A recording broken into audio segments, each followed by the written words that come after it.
Hello, so my name is Gabriella Milazzo, and I'm going to be telling you a little bit about a Kagan strategy that is called Find the Fib. So this specific strategy is something that can be used in all different subjects. It's something that challenges the students, but it also engages them, and it's quite simple. It doesn't acquire a lot from them. So Find the Fib is going to be an activity where the students are given or do create their own fibs. So it's going to be 3 truths and 1 lie, or 2 truths and 1 lie. And what that's going to require the students to do is either find the fib, or sometimes people can switch it up and they can do a find the truth, which would be a little bit more challenging for the students. So let's go ahead and talk about why this would be great for students. So Find the Fib can be used for multiple subjects. It can be used for math, science, English, social studies. Mostly in math, it would be used for math facts. It could be addition, subtraction, anything really. And then also for social studies, it'd be more about based on facts. So when the Civil War was and when the Declaration of Independence was signed, and they would have to figure out, through dates and everything like that, what it would be correct and what would be incorrect. If you were going to use it for English, I would suggest using it for either vocabulary, or also you could make sentence structures or grammar structure, and they would have to choose the correct or incorrect grammar structure, which would be awesome because it would get them a little bit acclimated to understanding the grammar, especially if they are an ELL student. So Find the Fib can be done in many different ways. One way that I would suggest implementing it is obviously finding what we are going to be talking about or what the concept that we're going to be focusing on is. Then each student can write a list of 3 statements about the reading assignment or the information that's being reviewed. So 2 of the statements are going to be true and 1 is going to be a fib. So taking turns as one student would be able to read their 3 statements as if they're all true, not changing the way he speaks about any of them to give away the answer. And the other students on the team, so it can be a team of about 4 students, can talk to each other about which statement they think is the fib. So they would have to come to a consensus and then tell the person who is presenting information. When they've decided the statement is not true, they'll tell their guest, the author, like I just said.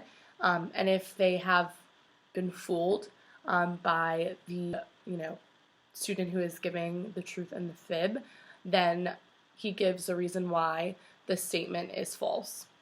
If the students have identified the fib, then they can change the statement to be true. So then not only are they learning that the other statement was incorrect, but they are fixing the current statement. So another way that this could be done would be that the students each make a PowerPoint slide of their 2 truths and their 1 fib. So some of them might be similar, but that is okay, because as a teacher, you're going to go through and you're going to screen all of the PowerPoint slides. So you would, as a teacher, take the fibs and the truths from the students and put them into 1 PowerPoint slide and have the students all participate to figure out all the truths and the lies. So then, as a teacher, you'd be the one facilitating the whole thing, but at the same time, the students would be giving their work to you. So you would go through the PowerPoint slide. You would have that specific student, their name on the top, or however, and they would be the one to read their truths and their lie just because they were the one who made it up, so you want them to be proud of their work. So they would read that, and then other students would be able to determine whether it was a truth or which one was a lie on their own paper, and then the student would be able to reveal. And you would take, answers from the classroom of which one they thought was which, and why they thought it was incorrect or why they thought it was correct. And then from there, you're going to have a lot of different opinions, and it'll be great for the students to get to hear what their classmates think as well as what is the correct answer. So a quick demonstration or example of the specific activity would be something like this. I know it's a little bit backwards, but I will be able to read them. So a 90-degree angle is considered an acute angle. An angle lower than 45 degrees is a right angle. An angle over 180 degrees is an obtuse angle. So at this point, I would call on students that are raising their hand and ask them which they think is the fib. So for example, a student might say, I believe an angle over 180 degrees is an obtuse angle, and I think that's false. And I would have the students tell me why. Even though this is a true statement, I would want to still know why the student thought that this was false, I could have them come up to the board and, draw what an obtuse angle is, and even use some of our math tools to find that answer in front of the whole classroom so they would understand that that's one actually is true. So I would go through all of these with students and have them decide which one was obviously true and which one was false. And it would be important because they would get to see why these are true or why they are false. So a strategy like Find the Fib is going to be really beneficial for ELL students because it provides so many benefits in different areas.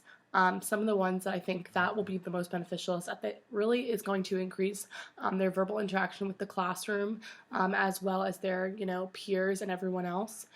They are going to be able to get up in front of the classroom and tell their classmates what their two truths and their fib is, which is going to help them build a little bit of confidence in front of the classroom more than anything else, but also have them, interact more with their peers.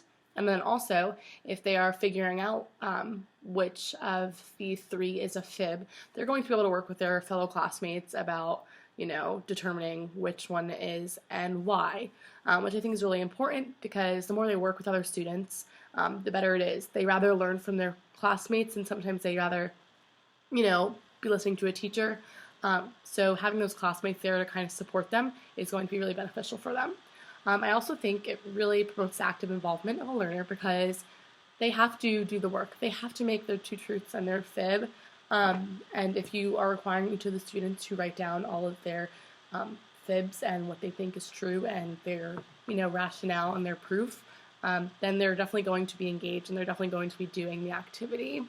And I think this is also going to facilitate learning among all the subjects because they're able to use this for different subjects, whether it's math, reading, English, science, social studies. And I think if they were using this for English, it'd be great to use this for grammar or sentence structure, just because then the student would be getting that, language barrier out of the way and they'd be able to really work on what is important, which